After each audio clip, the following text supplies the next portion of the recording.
এরপরে প্রশ্ন হলো, স্ত্রীর দেনমোহর যদি কোনো কারণে পরিশোধ করতে দেরি হয় এবং সেই দেনমোহর যদি দীর্ঘদিন পর পরিশোধ করে, তাহলে কি ধার্যকৃত দেনমোহরের চেয়ে বেশি দিতে হবে, নাকি বিয়ের সময় ধার্যকৃত দেনমোহর পরিশোধ করলেই চলবে? গুরুত্বপূর্ণ প্রশ্ন। দেনমোহর তো নগদ দেওয়া, এটা এখন সোনার হরিণ হয়ে গেছে আমাদের সমাজে। সবাই দেনমোহরের ক্ষেত্রে ফাঁকিঝুঁকি করে। নগদ যেটুকু লেখে কাবিননামাতে, সেখানে লেখে উসুল এত টাকা। এই উসুলের মধ্যে বহু 2 নম্বরই হয়। বাজার করছে 50,000 টাকা, উসুল লেখে 1 লাখ টাকা। বিয়ের অনুষ্ঠান, মেয়ে পক্ষ লজ্জা শরমে কিছু বলতেও পারে না যে কোনটা কত দিয়ে কিনছেন হিসাব দেন, ভাউচার জমা দেন, এটা বলতেও পারে না।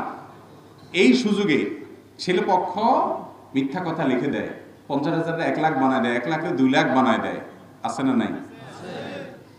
যারা এগুলো করবেন দুনিয়াতে হয়তো পার পেয়ে যাবেন, কিয়ামতের ময়দানে স্ত্রীর এই মহারণার টাকা যেটা মিথ্যা লিখেছেন সেটা পরিশোধ করতে, আর মিথ্যার জন্য আলাদা বিচারের মুখোমুখি হবে। খবরদার।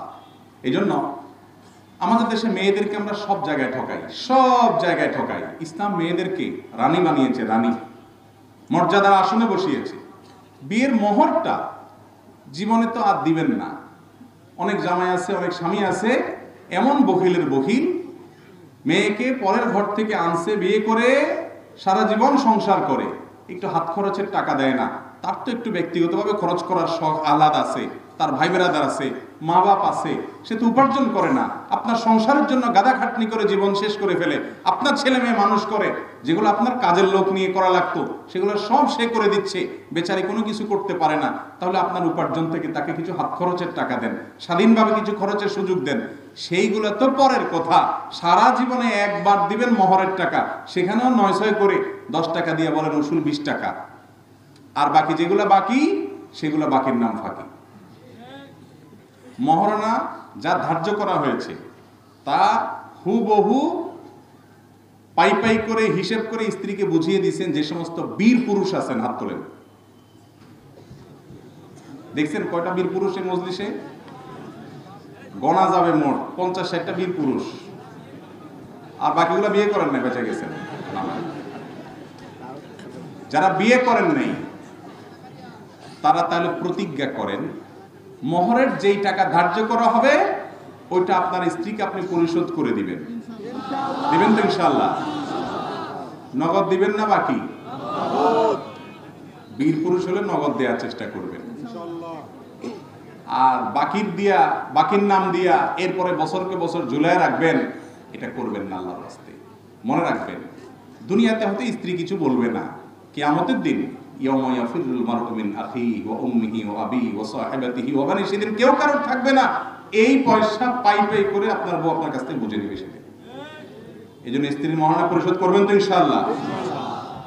লিখবেন 10 লাখ 1 টাকা, পেটে পাড়া দিলেও 10,000 টাকা বাইর হবে না। এই 2 নম্বরই করবেন, যা দিতে পারবেন সেটাই লিখবেন। ঠিক আছে না ইনশাআল্লাহ? মেয়ের বাবাদেরও দায়িত্ব আছে এখানে। মেয়ের বাপরা ছেলে বিয়ে দিচ্ছেন, আপনার মেয়ের জামাই কয় টাকা ইনকাম আপনি তো জানেন। তো 20 লাখ টাকা মোহর কোন আকলে ধরেন, কোন হিসাবে ধরেন? এই ছেলেকে আটকাচ্ছেন। যারা মেয়ের বাবা আছেন শুনে রাখেন, কেন বেশি মোহর ধরেন আমি জানি।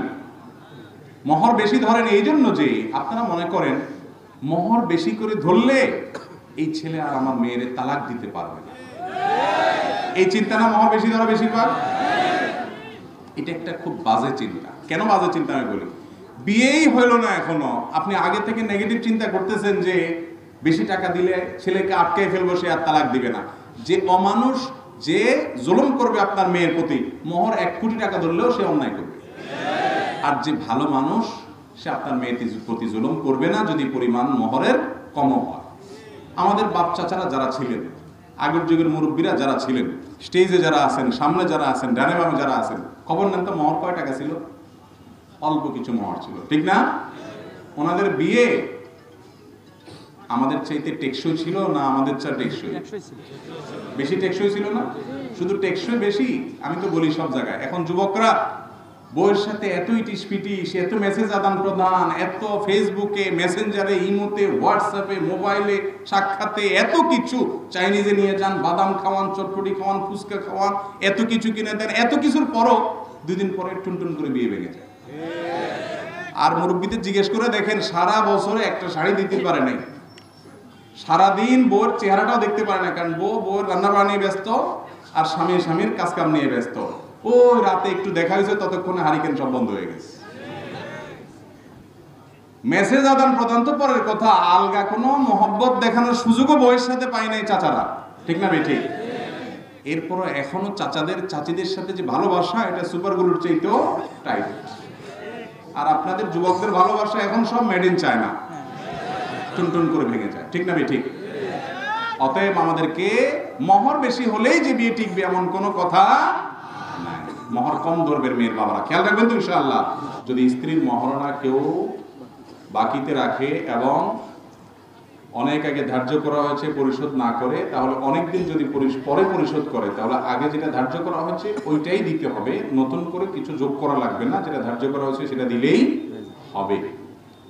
ধার নেওয়ার মতো, যে কেউ যদি টাকা ধার নেয় তাহলে সেক্ষেত্রে মুদ্রাস্ফীতির উপরে ভিত্তি করে কম বেশ করে দিবে না, বরং যে টাকা ধার নেবে অনেক বছর পরে দিলেও সেই টাকাই পরিশোধ করবে। তাতে গ্রহীতা বাহ্যিকভাবে ক্ষতিগ্রস্ত হয়তো হচ্ছে, কিন্তু সুদ থেকে বাঁচার জন্য এইভাবেই পরিশোধ করতে হবে। অতএব আপনার স্ত্রীর মহারণা পরিশোধের ক্ষেত্রেও অনেক পরে দিলেও আগে যেটা ধার্য করা হচ্ছে সেটাই দিবে। আল্লাহ জাযাকুমুল্লাহ খাইর ভাই, আল্লাহ তাআলা আমাদের সবাইকে যা শুনলাম, জানলাম, বুঝলাম সে অনুযায়ী আমল করার তৌফিক দান করুন। উযুর জন্য তাহিয়াতুল উযু পড়তে হয়।